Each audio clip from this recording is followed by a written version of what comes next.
الحمد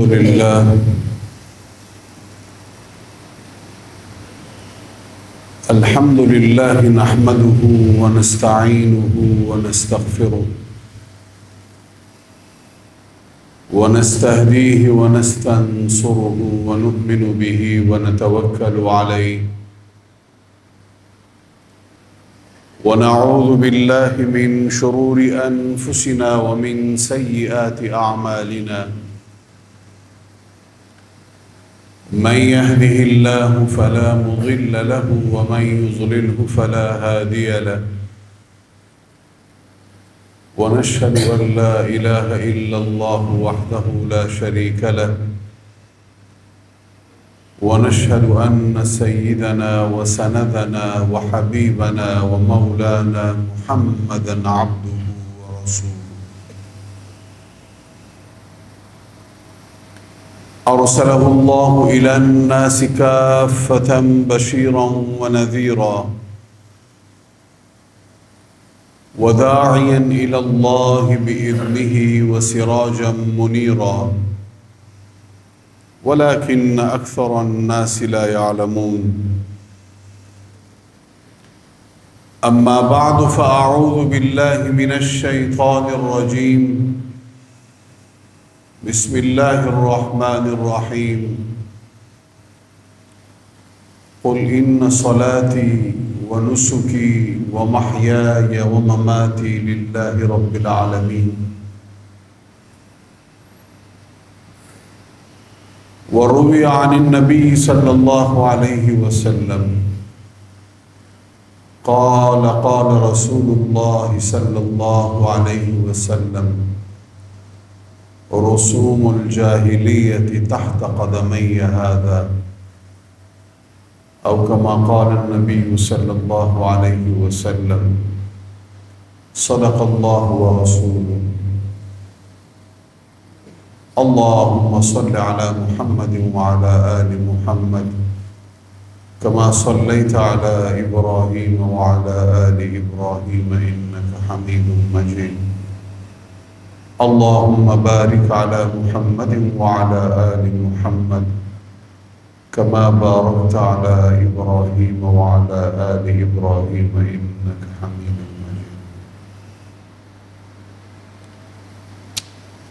واجب الاحترام میرے مسلمان بھائیوں، قابل قدر بزرگوں، میرے عزیز نوجوان ساتھیوں،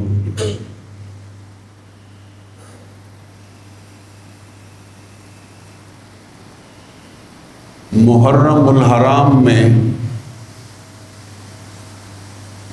جب یوم عاشور کا دن گزر جاتا ہے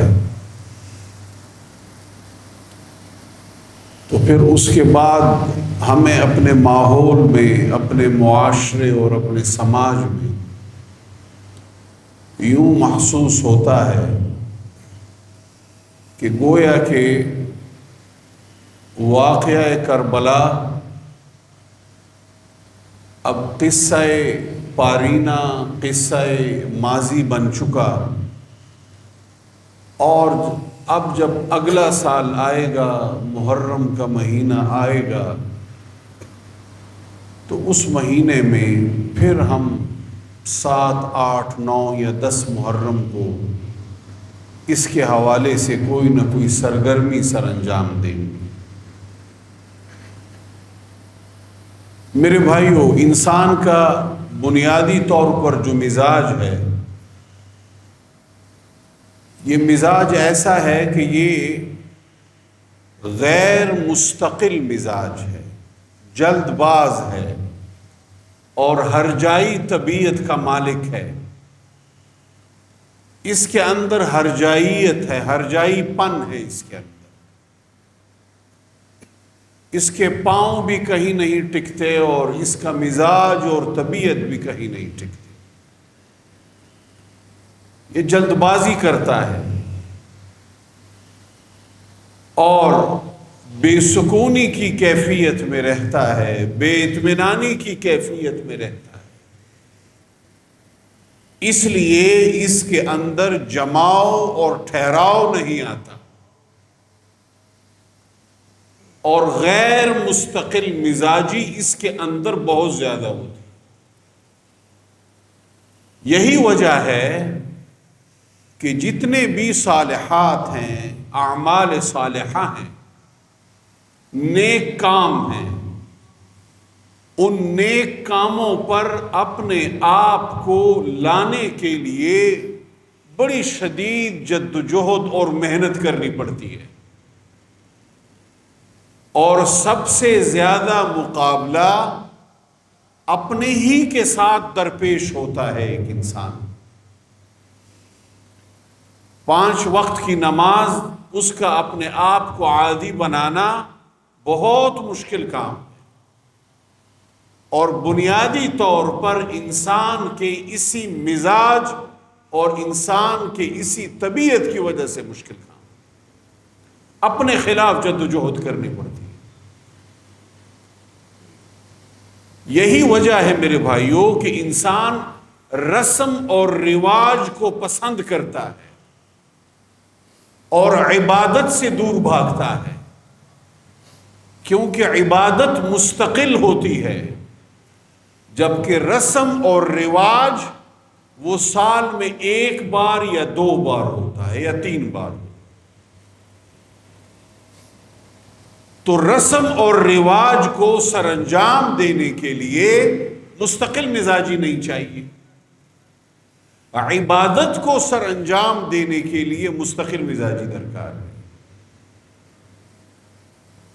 اللہ کی بندگی ہے، حضور صلی اللہ علیہ وسلم کی اطاعت اور فرمانبرداری ہے، اور اس اطاعت اور فرمانبرداری میں مختلف طرح کے اوامر کو سر انجام دینا اور مختلف طرح کے نواہی سے اپنے آپ کو بچائے رکھنا، یہ مستقل مزاجی مانگتا ہے. مستقل مزاجی مانگتا ہے. جبکہ رسم اور رواج مستقل مزاجی نہیں مانگتا. اس لیے انسان کی یہ کوشش ہوتی ہے کہ چیز کو رسم بنا لے، رواج بنا لے. تو جب وہ اسے رسم اور رواج بنا لے گا تو اب سال میں 1 2 3 دن آئیں گے، ان 2 3 دنوں میں یا اس 1 دن میں اس کو وہ سر انجام دے گا، اور پھر اس کے بعد وہ سمجھے گا کہ بس میں نے تو اب یہ کام کر لیا، اب اگلا سال آئے گا تو دیکھی جائے گی. دین اسلام کا یہ مزاج نہیں ہے. قرآن کریم ارشاد فرماتا ہے کہ فاستقم کما امرت ومن تاب معک ولا تطغوا انہ بما تعملون. اے نبی جی، جو آپ کو حکم دیا جا رہا ہے، آپ مستقل مزاجی کے ساتھ، استقامت کے ساتھ، مضبوطی کے ساتھ، پائیداری کے ساتھ اس کے اوپر جمے رہیے، آپ بھی اور جو آپ کے ساتھ توبہ طائب ہوئے ہیں وہ بھی، اور سرکشی مت کیجیے. مستقل مزاجی کے مقابلے میں سرکشی کو لایا گیا. حالانکہ لغت میں اگر مستقل مزاجی کا کوئی متضاد ہے تو وہ جلد بازی ہوگا. عام مفہوم میں معلوم یہ ہوا کہ انسان کی جو سرکشی والی طبیعت ہے، بغاوت والی طبیعت ہے، اس کے نیچے بھی کہیں نہ کہیں پہ یہ جو انسان کی جلد بازی اور ہرجائیت والی طبیعت ہے، یہ موجود ہے. کیونکہ سرکش اور باغی اپنی مرضی کی زندگی جیتا ہے. ابھی اس کے دل میں یہ آیا تو اس نے یہ کر لیا، ابھی تھوڑی دیر کے بعد پھر اس کے دل میں وہ آیا تو اس نے وہ کر لیا. جبکہ اس کے مقابلے میں، اس زندگی کے مقابلے میں جو دین اسلام ہے وہ تو مکمل ضابطۂ حیات ہے. وہ تو آپ کو بتاتا ہے کہ فجر کب پڑھنی ہے، ظہر کب پڑھنی ہے، عصر کب پڑھنی ہے، مغرب کب پڑھنی ہے، عشاء کب پڑھنی ہے، پھر کاروبار کیسے کرنا ہے، محلے میں کیسے رہنا ہے، پڑوسی کے ساتھ کیسے رہنا ہے، اپنے ساتھی کے ساتھ آپ کا تعلق کیسے ہوگا، گھر میں آپ کا تعلق کیسے ہوگا. یہ تو مکمل ایک ضابطۂ حیات، ایک نظام زندگی. تو اس لیے میرے بھائیوں، انسان کی جو ہرجائیت ہے وہ اس بات کو پسند کرتی ہے کہ چیز رسم اور رواج تک محدود رہے، اور وہ چیز اس کی زندگی میں عبادت بن کے نہ آئے، اس کی زندگی میں مستقل مزاجی کے ساتھ وہ چیز نہ آئے۔ تو اب یہی بات ہے کہ یوم عاشور گزر گیا، وہ تو 2-3 دن ہم نے حضرات اہل بیت کو یاد کیا، حضرات اہل بیت کی قربانیوں کو یاد کیا، اور پھر اب اس کے بعد وہ قصہ پارینہ بن چکا۔ یہ معاشرہ اور یہ سماج اب اس ذکر سے تقریباً خاموش ہو چکا۔ یہ رواج نہیں ہے میرے بھائیوں، یہ رسم نہیں ہے۔ حضرات اہل بیت نے بہت عظیم الشان قربانی سر انجام، بہت عظیم الشان قربانی۔ جناب نبی کریم صلی اللہ علیہ وسلم کی قرابت داری کا حق انہوں نے ادا فرمایا۔ آپ صلی اللہ علیہ وسلم کے راستے پر چلنے کا انہوں نے حق ادا کیا۔ حضور سرور کونین صلی اللہ علیہ وسلم کی اطاعت اور فرما برداری میں انہوں نے وہ قربانیاں دی، اور بہت مظلومانہ طریقے سے قربانی، بہت مظلومانہ طریقے سے۔ تو یہ ایسا نہیں ہے کہ بعد میں آنے والے معاشروں، زمانوں اور سماجوں میں اس چیز کو ایک رسم اور رواج تک محدود کر دیا جائے کہ ان چند دنوں تک اس چیز کا ذکر ہو اور اس کے بعد پھر اس چیز کو ختم کر دیا جائے۔ حضرات اہل بیت کی قربانی کو سمجھنے کے لیے ہمیں قرآن کریم کی ایک آیت کو سمجھنا پڑے گا کہ اللہ رب العالمین حضور سرور کونین صلی اللہ علیہ وسلم کے ذریعے سے اپنی مخلوقات کو کیا خطاب ارشاد فرماتے۔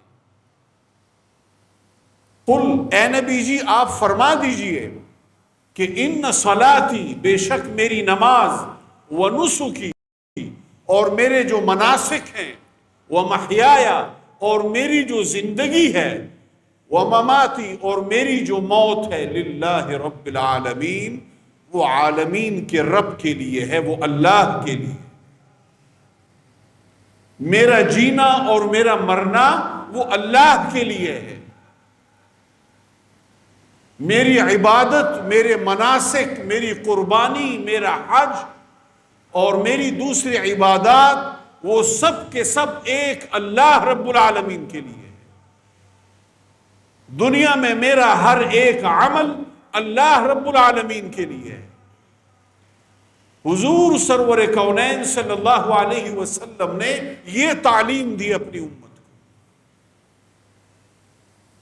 جناب نبی کریم صلی اللہ علیہ وسلم نے اپنی امت کی تربیت جس منہج پر فرمائی، اپنے اہل بیت اور اپنے اصحاب کی تربیت جس منہج پر فرمائی، اس منہج کے نیچے یہ آیت ہے کہ بے شک میرا ہر کچھ ایک اللہ کے لیے، اور میں جو بھی عمل سر انجام دوں وہ عمل اللہ کو دکھانے کے لیے ہے، میرا لوٹنا اللہ کی طرف ہے، اور میرے اعمال کا بدلہ بھی اللہ کے پاس ہے۔ میرے اعمال کا بدلہ دینے پہ جو ذات قادر ہے وہ صرف اور صرف ایک اللہ رب العالمین کی ذات۔ اب کون بدلہ دے سکتا ہے حضرت امام عالی مقام کو ان کی قربانی پر؟ کون ہے جو بدلہ دے حضرات اہل بیت کو ان کی قربانیوں پر؟ صرف اور صرف ایک اللہ وحدہ لا شریک، کہ جن کے پاس وہ اجر موجود ہے کہ جو وہ اس قربانی کے بدلے میں عطا فرمائے حضرات اہل بیت کو اور حضرت امام عالی مقام۔ اور جب آپ صلی اللہ علیہ وسلم نے تربیت کا منہج یہی رکھا تو اس کے بعد جو حضرات خلفائے راشدین تشریف لائے، سیدنا ابو بکر صدیق رضی اللہ تعالی عنہ، سیدنا عمر ابن الخطاب رضی اللہ تعالی عنہ، سیدنا حضرت عثمان ابن عفان رضی اللہ تعالی عنہ، سیدنا حضرت علی ابن ابی طالب رضی اللہ تعالی عنہ، یہ تمام کے تمام حضرات اور ان کی زندگیاں اسی منہج کے اوپر ہیں۔ اس لیے ہمیں نظر آتا ہے کہ حضرت ابو بکر صدیق کے زمانے میں جو مختلف طرح کے فتنوں نے سر اٹھایا، حضور سرور کونین صلی اللہ علیہ وسلم جب دنیا سے تشریف لے گئے اور اس کے بعد مختلف طرح کے فتنوں نے سر اٹھایا، تو ان فتنوں کے خلاف ابو بکر صدیق رضی اللہ تعالی عنہ اور ان فتنوں کی سرکوبی انہوں نے کی، اور اس آیت کے اندر ڈوب کر انہوں نے ان فتنوں کی سرکوبی کی۔ وہ فتنے بڑے شدید تھے، مختلف عرب قبائل انہوں نے سر اٹھا لیا، کوئی زکوٰۃ دینے کے لیے تیار نہیں، کوئی ارتداد کا شکار ہو گیا، اور کہیں پہ پھر جھوٹے مدعیان نبوت نے سر اٹھایا، مختلف طرح کے فتنے پیدا ہوئے۔ حضرت ابو بکر صدیق رضی اللہ تعالی عنہ نے ایک ایک فتنے کی سرکوبی فرمائی، ایک ایک فتنے کی سرکوبی فرمائی۔ عمر ابن الخطاب رضی اللہ تعالی عنہ شہید ہوئے، حضرت عثمان ابن عفان شہید ہوئے، علی ابن ابی طالب رضی اللہ تعالی عنہ شہید ہوئے۔ یہ تمام کے تمام حضرات قل ان صلاتی ونسکی ومحیایا ومماتی للہ رب العالمین، کہ ہماری زندگی، ہمارے تمام تر اعمال اور ہمارا اٹھنا بیٹھنا اور ہمارے مناسک، ہمارے طریقہ کار اور ہماری زندگی اور ہماری موت سب کے سب اللہ رب العالمین کے لیے۔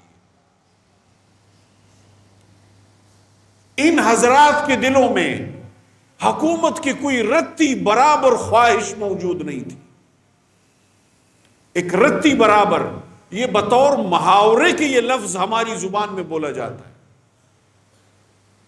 اور ہم نے جب ایک چیز تاکید کے ساتھ بولنی ہوتی ہے تو رتی برابر کا لفظ ہم استعمال کرتے ہیں۔ یہ تمام وہ حضرات تھے کہ جنہوں نے اس چیز کو امت کی امانت سمجھا، اور جنہوں نے اس چیز کو اللہ رب العالمین کی طرف سے ایک بہت بڑی ذمہ داری سمجھا، اور اللہ رب العالمین کے حوالے سے اپنے آپ کو جواب دہ سمجھا، اور پھر اس کے بعد انہوں نے اس کا حق ادا کرنے کی کوشش کی کہ اس کا حق ادا ہو۔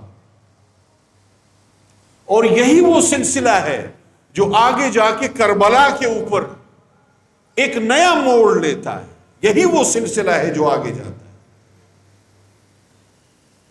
وہ فتنے کہ جنہوں نے ابو بکر صدیق کے زمانے میں سر اٹھایا، ان کا قلع کما کیا، پھر حضرت عثمان ابن عفان کے زمانے میں سر اٹھایا ان فتنوں نے۔ عثمان ابن عفان رضی اللہ تعالی عنہ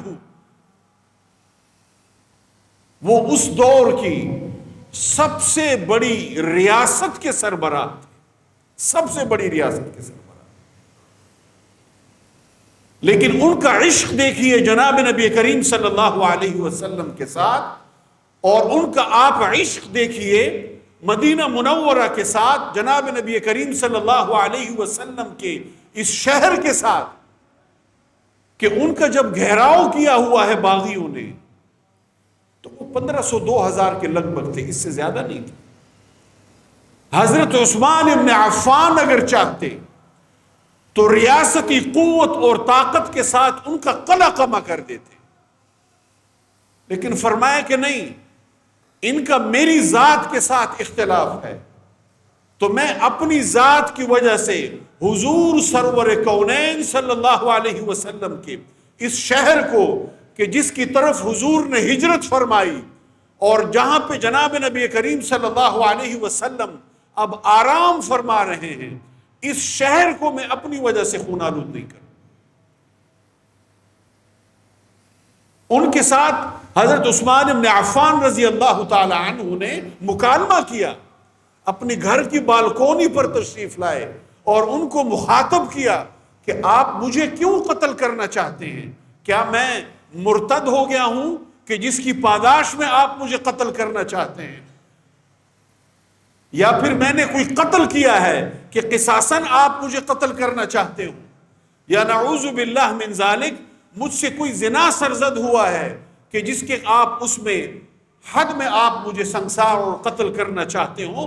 میں نے کون سا گناہ کیا ہے، کون سا میں نے ایسا جرم سر انجام دیا ہے کہ جس کے بدلے میں آپ مجھے قتل کرنا چاہتے ہیں؟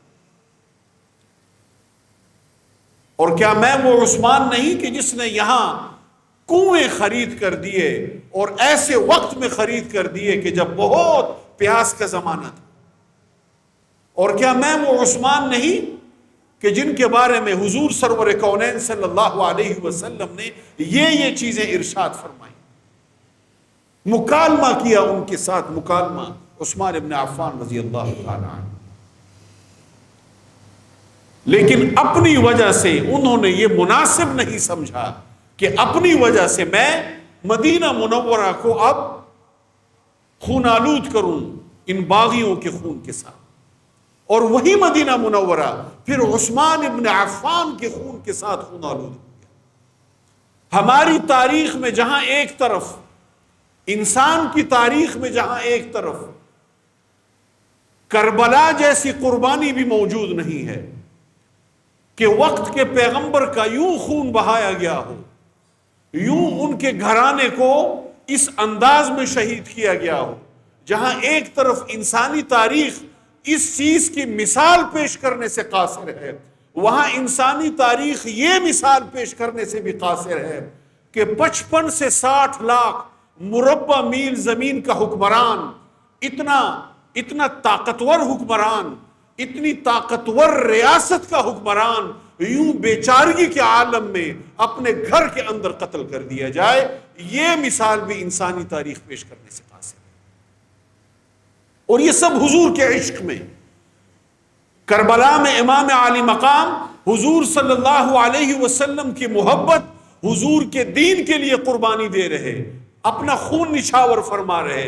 یہاں حضرت عثمان ابن عفان جناب نبی کریم صلی اللہ علیہ وسلم کی محبت میں اور حضور نبی کریم صلی اللہ علیہ وسلم کی عشق میں باغیوں کا خون تو نہیں بہا رہے، لیکن اپنا خون انہوں نے دے دیا، اپنا خون انہوں نے دے دیا۔ تو یہ قل ان صلاتی و نسکی و محیای و مماتی للہ رب العالمین، اے نبی جی آپ فرما دیجئے کہ میری جو نماز ہے اور میرے جو مناسک ہیں، میرا حج ہے، میری قربانی ہے، اور دوسری جو عبادات ہیں، اور میری جو زندگی ہے اور میری جو موت ہے، وہ ایک اللہ رب العالمین کے لیے، ایک اللہ رب العالمین۔ کربلا کا یہی سبق ہے، امام علی مقام کی شہادت کا یہی سبق ہے، حضرات اہل بیت کی شہادت کا یہی سبق ہے کہ ہم حضور صلی اللہ علیہ وسلم کے دین کے اوپر صحیح معنوں میں آئیں۔ یا ایھا الذین آمنوا ادخلوا فی السلم کافہ، اے ایمان والو اسلام میں پورے کے پورے داخل ہو جاؤ۔ یہ مت کرو کہ منچاہی چیزیں تو کرو، جب دل میں آیا نماز پڑھ لی، جب دل میں آیا نہ پڑھی، نہیں، ایسا مت کرو۔ جو چیز آسان لگی اسے سر انجام دے دیا، جو مشکل لگی اسے چھوڑ دیا، ایسا مت کرو۔ تو پورے کے پورے دین میں داخل ہو جاؤ، پورے کے پورے، ادخلوا فی السلم کافہ، پورے کے پورے دین میں داخل ہو جاؤ۔ یہ کربلا کے واقعے کو ہمیں رسوم و رواج کے ساتھ نہیں میرے بھائیوں، قرآن کریم کے ساتھ جوڑنا ہے۔ کربلا کے واقعے کو ہمیں رسوم و رواج کے ساتھ نہیں بلکہ محمد الرسول اللہ صلی اللہ علیہ وسلم کی تعلیمات کے ساتھ ہمیں جوڑنا ہے۔ ہم کربلا کو قرآن کریم کے ساتھ جوڑیں گے اور کربلا کو محمد الرسول اللہ کی تعلیمات کے ساتھ جوڑیں گے، پھر یہ کربلا کا واقعہ میرے بھائیوں یہ میرے اور آپ کے لیے مشعل راہ ہے دنیا اور آخرت کی کامیابیوں کے لیے، وگرنہ میں اور آپ اس کو رسم و رواج بنا دیں۔ کچھ رواج ہیں جو سر انجام دیں گے اس دن، اور پھر اس کے بعد اگلی 10 محرم تک، اگلی 8 7 9 10 محرم تک اس چیز کو بھول جائیں گے. نہیں، یہ واقعہ بھلانے والا نہیں ہے، بلکہ یہ واقعہ تو ہر روز یاد کرنے والا ہے، اور یہ واقعہ ہر روز ایسا ہے کہ اس واقعے کے سبق کے اوپر ہر روز عمل.